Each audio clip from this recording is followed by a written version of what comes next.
ભાજપ સરકાર એ ખેડૂતો માલધારીઓ શ્રમિકોની સરકાર નહીં પરંતુ ઉદ્યોગપતિઓની સરકાર છે અને એની આ સાબિતી છે. અત્યારે ગૌચરો ખવાઈ ગઈ છે. 100 ગાયોએ 40 એકર ગૌચર હોવું જોઈએ.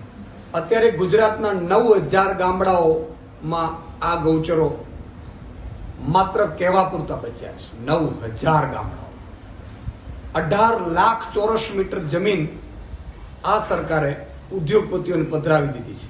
છેલ્લા 2 વર્ષમાં 103 કરોડ ચોરસ મીટર ગૌચર અને પડતરની કાં તો વેચાતી અથવા તો ભાડે પેટે સરકારે પધરાવી દીધી ઉદ્યોગપતિઓને.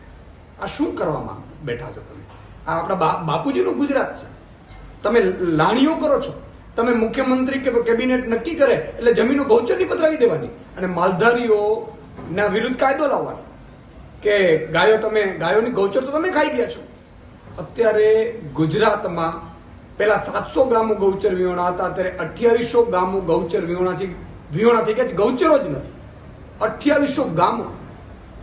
તમે વિચાર કરો, 2 અમદાવાદ થાય આ ગૌચરની જમીન ભેગી થાય ને એટલી જમીન આ ગુજરાત સરકારે પધરાવી દીધી છે ઉદ્યોગપતિઓ. આ ખૂબ જ દુઃખદ છે. લોકોએ પણ જાગવું જોશે અને ગુજરાત સરકારે પણ વિધાનસભામાં પણ આમ આદમી પાર્ટી આ મુદ્દો ઉઠાવશે.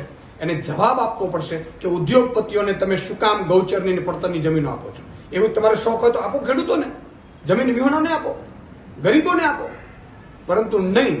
આ સરકાર ઉદ્યોગપતિઓની સરકાર છે અને ઉદ્યોગપતિઓ એમને મલાઈ આપતા હશે ત્યારે આ શક્ય બનતું હશે. એટલે ગુજરાતમાં આખું ગૌચર ખાનારી સરકાર આ પહેલી કદાચ હિન્દુસ્તાનની હશે તો એ ભાજપની ગુજરાતની સરકાર છે.